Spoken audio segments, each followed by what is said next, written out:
L'annonce du retour de Joseph Kabila Kabange à Goma fait le chou gras de quelques parutions à travers les rebacs de la capitale dès ce lundi 21 avril 2025. Mesdames et messieurs, la revue de presse, c'est parti. Le retour par la porte de l'ennemi Joseph Kabila, l'acte ultime de trahison, titre le tabloïd Info 27 ans. Pour notre confrère, vendredi 18 avril 2025, dans une République démocratique du Congo sous les chocs, une annonce a ravivé les douleurs, ranimé les colères et fait trembler les fondements même de l'unité nationale.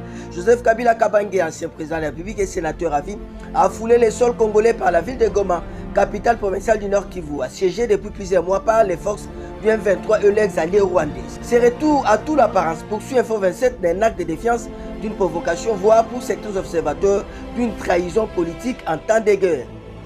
Halte à l'insurrection et à la complicité avec l'ennemi RDC. Le gouvernement met en garde Joseph Kabila. La grosse exclamation du quotidien d'action de développement, la prospérité. Pour notre consoeur, une situation confuse est née depuis l'annonce du retour en RDC via la ville de Goma, une zone occupée depuis plus de 2 mois par l'armée rwandaise de Joseph Kabila Kabange, président de la République honoraire. Si dans les camps du sénateur à vie, certains cadres ne confirment pas encore la présence de leur leader sur le sol congolais, le gouvernement pour sa part n'a pas tardé pour prendre des mesures de restrictions strictes à l'encontre de l'homme de Kingakati.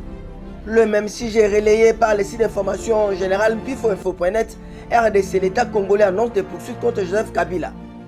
En quoi ce site d'information générale, le gouvernement ordonne des poursuites judiciaires contre Joseph Kabila Kabange et ses complices responsables du PPRD-FCC pour leur participation directe à l'agression menée par le Rwanda à travers le mouvement terroriste AFC M23. En outre, il a été requis de procéder à la saisie de l'ensemble de leurs biens mobiliers et immobiliers, annonce le ministère de la Justice.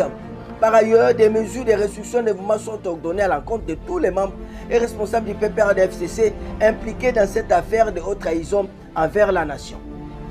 Pour sa part, la concorde de notre consoeur par ça depuis Lumbashi Watanche, la banque du Haut-Katanga, titre Kabila Goma, les tensions s'intensifient et une tempête politique semble se dessiner à l'horizon. Pour notre consoeur, cette présence à Goma ne fait qu'accentuer les craintes d'une escalade de la violence entre les pro-Kabila et le gouvernement actuel. Les tensions sont palpables et la situation pourrait rapidement dégénérer si les mesures appropriées ne sont pas prises. La scène politique congolaise est déjà marquée par une polarisation extrême et l'intervention de figures comme Kabila ne fait qu'attiser les braises de l'animosité. Parallèlement, poursuit la concorde. L'initiative du député Eliezer Ntambwe visant à abolir la loi protégeant Kabila témoigne d'une volonté de changement au sein du Parlement. Le même sujet est abordé par le quotidien d'information générale, le quotidien Kinshasa suspend son parti et celle c'est bien.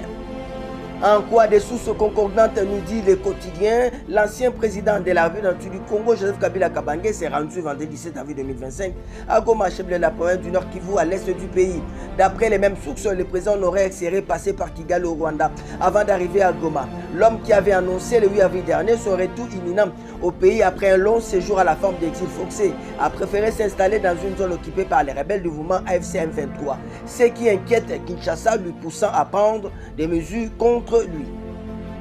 On va terminer par ce titre, la 8e promotion de l'ESAM, outillée par l'IGF sur la gestion des finances publiques, à titre le quotidien d'information générale, le phare. En quoi notre confrère, des stagiaires de la 8e promotion de l'école supérieure d'administration ESAM, des officiers supérieurs des FARDC, des forces armées de certains pays africains, conduits par le commandant second, le colonel Ngoli Bameleke, ont mis leurs pieds dans les installations de l'inspection générale des finances le vendredi 18 avril 2025. Cette rencontre a été une occasion pour eux de suivre les enseignements sur les mécanismes de contrôle des finances publiques et les rôles de l'IGF. Occasion rêvée de s'outiller sur les stratégies en rapport avec des opérations d'audit interne et externe et comprendre l'organisation de l'IGF et surtout la manière de gérer sainement les finances publiques. Le phare poursuit pour sa part. Le chef de service de l'IGF, Jules Alinguete, a présenté son service et les missions assignées à ses services de contrôle supérieur des finances publiques, accompagné de ses collaborateurs Herman Iyeleza, de l'inspecteur général des finances coordonnateur et son adjoint Henri-Paul Kazadi. Ceux-ci ont complété les chefs de service en faisant mention du fonctionnement et de l'administration de ces services. Ça n'est donc fini.